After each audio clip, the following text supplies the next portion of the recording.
The seed sat where it landed. Nothing moved. Days passed, then more days. Rain came and left. Sun warmed the topsoil and still nothing showed. The seed held its shape in the dark, pressed by dirt that felt too heavy. It could not reach for light. It could only wait and endure. The ground around the seed kept changing. One week it was wet and soft. The next it was dry and tight. Above, footsteps packed the soil down. A passing animal brushed the surface and moved on. The seed stayed. It carried everything it needed in a small body. But it did not spend it quickly. It held on. Cold nights came late in the season. The top layer turned stiff. The seed felt the chill through the dirt. It stayed still anyway. It did not waste itself trying to push too soon.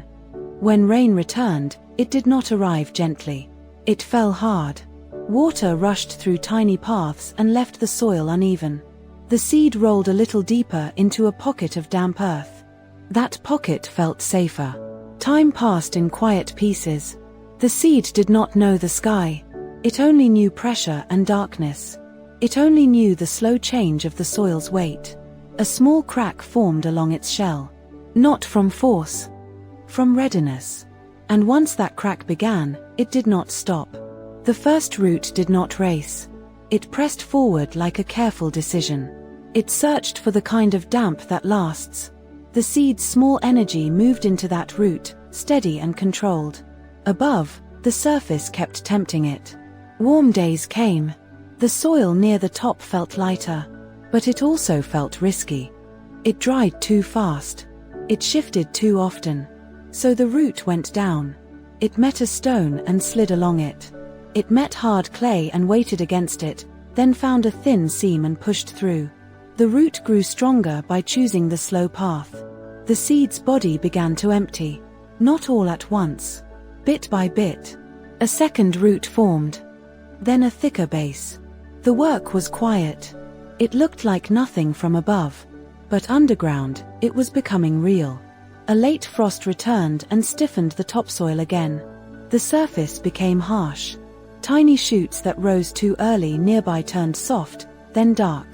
This seed did not rush to join them. It stayed lower, protected by depth. When the frost finally left, the seed sent a small shoot upward. It was pale at first. Thin. Careful. It reached the surface only when it could hold the cold.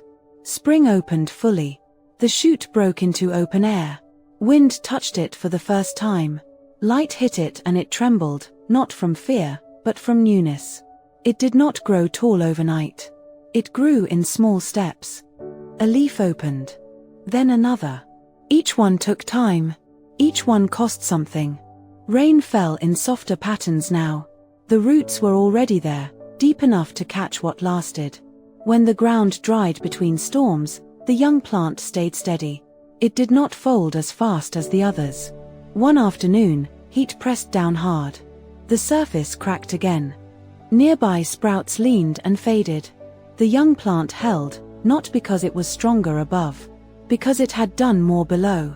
Its stem stayed thin, but upright. Its leaves stayed small, but alive. The plant did not look impressive. It looked present. And that was enough to keep going. By the end of the season, the plant was still young. It did not look like a tree yet. But it had a quiet structure that could last. The seed's early months were invisible work. Long waiting. Slow choices. Holding back when the surface felt urgent. When the wind came, it did not panic. It had already learned time. And time had already started shaping it into something taller. Moral of the story, it didn't rise first. It rose when it could stay.